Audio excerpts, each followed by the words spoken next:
Hi everyone, this is James Enopia, and for today's video we will talk about the investment and savings.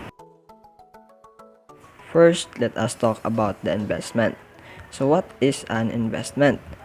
An investment is an asset or item that is purchased with the hope that it will generate income or appreciate in the value at some point in the future. So an investment always concerns the outlay of some asset today like time, money, effort, and etc. in hopes of a greater payoff in the future that was originally put in. To understand investments, we must also learn about assets. So para mas maintindihan natin ang investment, dapat alam din natin yung assets. So assets, like investments, they are similar and sometimes seem to be the same thing but they are in fact different. So assets are the things that have value and have the ability to make, lose, or retain their value. This represents things like money, car, furniture, and art. Investment also have the value and the ability to make, lose, or retain their value. But unlike assets, however, they produce additional monetary value. So we have here the examples of investment. So we have here the real estate investment. So real estate is yung mga property, land, buildings, and etc. Also, we have here the cryptocurrencies like Bitcoin and etc. Examples of asset, we have here cash and furniture. So hindi lang po yan yung mga example ng asset, meron din tayong yung mga sasakyan at iba pang mga bagay na may value. Para mas maintindihan nyo pa ng mabuti, may isang example ako rito na kung saan magbibigay liwanag kung ano ang pagkakaiba na investment tsaka ng asset. So here's the question. Is the house that you live in an asset or an investment? Yes, it is an asset. But how can you make that house into an investment? So here it is if you want to make it an investment. You will decide to rent the property out or your house to another family and charge them rent. Then it becomes a rental property or a real estate investment.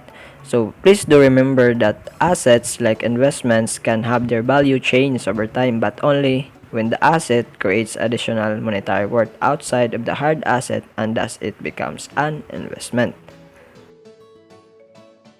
So ngayon naman, let's talk about savings. So ano nga ba yung savings? Savings refers to the amount left over after an individual's consumer spending is subtracted from the amount of disposable income earned in a given period of time. So the importance of saving money is simple. It allows you to enjoy greater security in your life. And if you have the cash set aside for emergencies, you have a fallback should something unexpected happen. And if you have savings set aside for discretionary expenses, you may be able to take risks or try new things. So these are some examples of savings. First, the deposit account, and then the next pension account, and also the investment fund. So we have here the differences between savings and investment. Savings is a setting aside of money for emergencies, sudden expenses, or an immediate goal. So the money you save, it is usually deposited in savings account, must be available when you need it, and it can be allocated for a rainy day like an unexpected car repair. It can also be allocated for specific expenses like a family vacation, a new phone, or a kitchen remodel. And by and large, a savings fund is short-term because it only needs to fulfill a need in the near future. While investment is a setting aside of money so it could grow over time. You invest money by buying stocks, bonds, real estate, fine art, and etc. with the expectation that it will yield substantial returns after a certain period. It's not meant to be used as a source of funds for an immediate need. Instead, people invest for long-term goals, such as child's college tuition or your retirement nest egg.